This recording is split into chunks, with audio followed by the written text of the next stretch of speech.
Welcome back, everyone, to another deep dive. This time, we're taking a look at a story that's, well, it's fascinating and honestly pretty troubling, too. The rise of the Hare Krishna movement here in America. Yeah, it's definitely a story with some twists and turns. It all begins back in 1966. Right in the thick of things, huh? Yeah, Vietnam War, counterculture blooming, and into all of that walks this, well, elderly Indian Swami. A.C. Bhaktivedanta Swami Prabhupada. Right, right. Arriving with a message of love and happiness, Mm-hmm. you know, chanting and all that. Yeah, and it's interesting is on the surface it all seems very peaceful. Peaceful beginnings, for sure. But we're going to see how things, well, how they took a turn. Allegations of crime, violence even. Yeah, it's a pretty stark contrast. So how does a movement that's all about peace go so wrong? That's what we're going to try to unpack. Yeah, and to do that we need to understand the times. I mean, picture America in '66. A nation in turmoil. Exactly. Social upheaval, questioning authority, everything's up for grabs. And into this mix comes the Swami, preaching devotion, discipline, finding happiness through chanting, this Hare Krishna mantra. It does seem kind of like a stark contrast, right? Yeah. You wouldn't think those ideas would, I don't know, catch on in a culture that was like all about breaking the mold. Right. But they did. They did. Especially with folks who were, well, they were looking for something more, Deeper meaning. His- Beyond just the material world. Exactly. And that brings us to the Swami's early days in New York City. Didn't exactly get the VIP treatment, did he? I mean, arriving in New York City, that's got to be a culture shock on its own. Oh, yeah. A few rupees, some scriptures, that's about it. Lived a really simple life, giving lectures. I think it was a small storefront, Lower East Side. Just trying to get a foothold. Yeah, but his message, this idea of Krishna, this god of love and happiness, he's like this playful energy almost. Yeah. It started to draw people in. Especially young people who, well, they weren't really feeling traditional religion, Yeah. So that brings us to the Mott Street Gang. Some of the Swami's, earliest, most hardcore followers. Ah, the Mott Street Gang. A real colorful bunch right out of the counterculture scene. What was the draw for them? Well, there was Keith Ham, later became Kanananda, super charismatic guy, and ambitious. Ambitious. Really drawn to this idea of spiritual liberation. Like it was a path to transforming himself. Personal transformation, yeah. Yeah, and I mean, even with this group, they weren't instant converts, were they? No, you'd think, right. No, not at all. In fact, at first they thought the Swami was, well, kind of odd, Oh, how? I mean, they were into psychedelics. Exploring consciousness? Yeah, Eastern philosophy, sure, but they were, well, cautious. Right. So what flipped the script? How did they go from skeptical to totally devoted? It's a good question. It's funny because you have Keith, right? He tries to get welfare benefits. Dressed as a devotee, full on, shaved head, bare feet, the works. I've heard about this. Yeah, it's almost too perfect, right? It does feel very, very 60s. You got to remember the climate at the time. Vietnam War raging, Yeah. materialism is rampant, people are disillusioned, feeling like the system, the institutions, it's all phony. Yeah. So here comes the Swami, offering this alternative, this path to waking up spiritually through chanting, devotion, simple living. It's like he tapped into something. Absolutely, he did. He tapped into this craving for authenticity. Like a need for something more meaningful. Yeah, and this incident, the welfare thing, it wasn't just funny. For Keith, it really cemented his belief. He saw it as, I don't know, like a test of his faith. Counterculture versus the establishment validated his choice, It's almost like a sign. Yeah. Okay, so Swami's got followers. Things are starting to move, but every movement needs structure, right? Absolutely. They needed an organization, someone who, I don't know, could really, really bring it all together.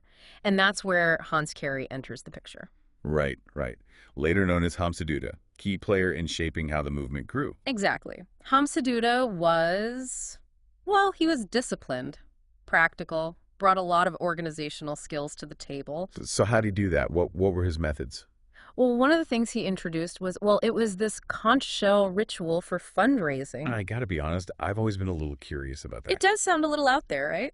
Just blowing a conch shell. Yeah. How does that bring in the money? It was actually pretty clever. Hamsaduda understood that the counterculture, they were suspicious of authority, anything that felt hierarchical. Yeah. So instead of just asking for donations, directly, he'd blow the conch shell Okay. and offer a flower to people passing by. Okay.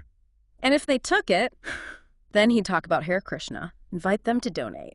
So it's disarming. It's not give me money, it's here's a flower.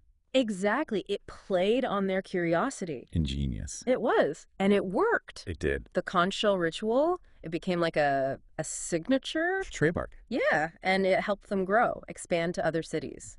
Montreal, San Francisco. And San Francisco, that's where things really took off. Mukunda, right? Mukunda, he put together this incredible event, the Mantra Rock Dance Concert. With the Swami. With the Swami. Yeah. Alongside the Grateful Dead, John S. Joplin. Whoa, whoa, whoa, hold on. That's wild. That's like mixing oil and water. It was a spectacle, for sure. The Swami rock and roll. That's an image. It was a moment, you know? That Yeah. concert, it made the Swami a counterculture icon, like overnight. Wow. Brought in tons of new followers. Eastern spirituality meets Western counterculture. It was perfect timing, captured the whole vibes of the era. But with growth comes growing pains, right? There were these rivalries starting, conflicts, especially between Keith and Hans. Yeah, they both had big ambitions, and they both saw themselves as potential successors to the Swami. So as the movement gets bigger, their visions for what it should be start clashing. And then the Swami has a stroke. Yeah, and that changes everything. The question of who takes over, it becomes urgent, raises the stakes. Yeah. And of course, the tension between Keith and Hans, it gets amplified. Right. They're both jockeying for position, trying to gain influence. So Keith, being Keith, sees this as an opportunity to push his vision, make the movement more, I don't know, more palatable to Americans. Yeah, he thought to really gain acceptance here, they needed to adapt. Adapt how? Well, he proposed highlighting the similarities between Krishna consciousness and Christianity. Oh, interesting. You know, even toning down some of the practices, the things that might seem strange to Westerners. Like what? What did he want to change?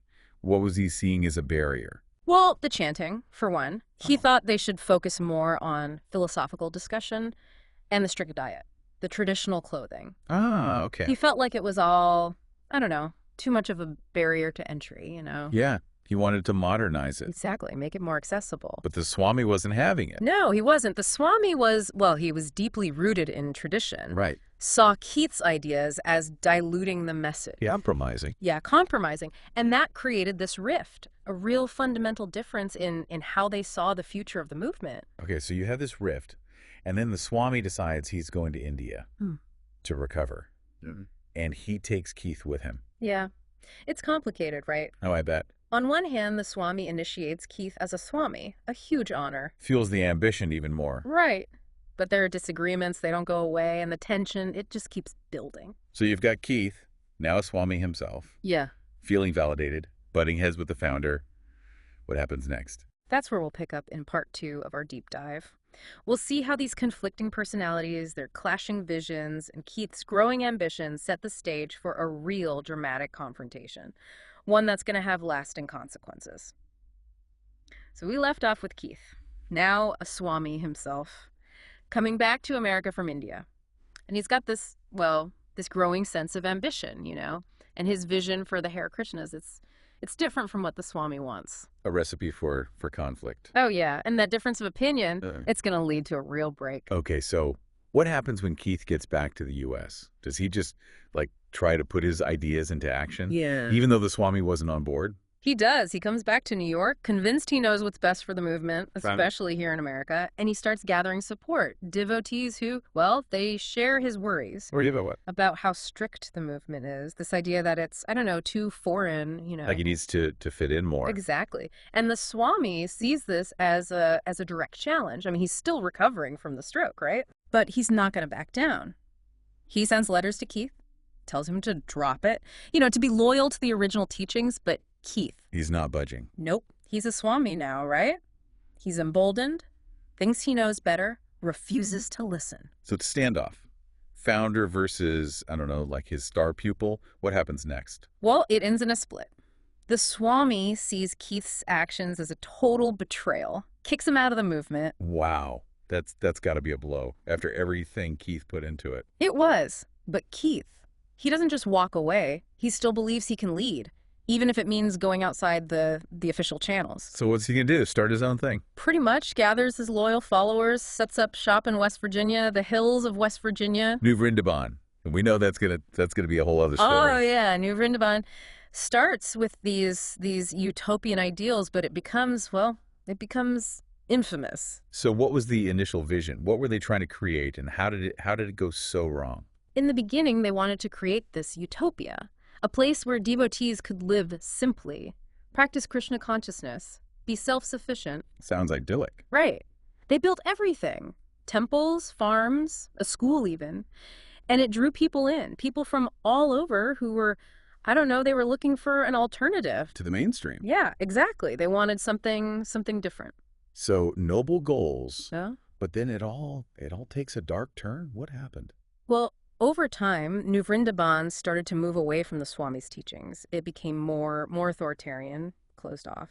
And Keith, who is now going by Kirtanananda Swami, he became really controlling, demanded total obedience. It's starting to sound less like a spiritual community and more like I don't know, like a cult. That's what a lot of people started saying, that it was a cult of personality centered around Kirtanananda. And as his power grew, so did the allegations.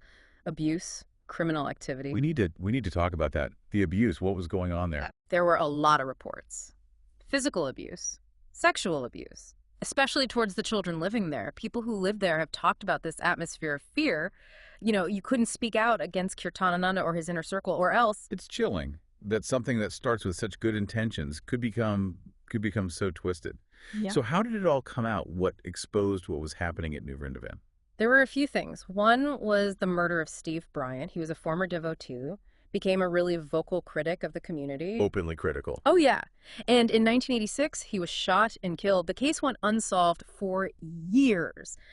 But a lot of people believe his murder was connected to, well, to his criticism of Kirtanananda and New Vrindavan. So this isn't just internal disagreements anymore. We're talking about violence. Right. And that violence, on top of the financial mismanagement and Kirtanananda's behavior was getting more and more erratic, it all led to investigations by law enforcement and the media. So the walls are closing in. How does Kirtanananda react? Denial. All the way. He said it was a conspiracy. People were out to get him and New Vrindavan. But the evidence was piling up, and in 1990... He's arrested. Arrested, charged with racketeering, mail fraud, conspiracy to commit murder. So much for peace and love. What happened? Was he convicted? He was, on the racketeering and mail fraud charges, got 20 years in prison. He was acquitted on the murder charge. But the conviction, it was a huge turning point for New Vrindavan and for the Hare Krishna movement as a whole. It's mind-blowing how a community that starts with peace and love ends up in that kind of mess. Yeah. Kirtananda's conviction, that had to have a ripple effect. What about the Hare Krishnas in general? Did all this hurt the movement? Oh, absolutely. What happened at New Vrindavan, it cast a long shadow. I mean, the media coverage, it was everywhere.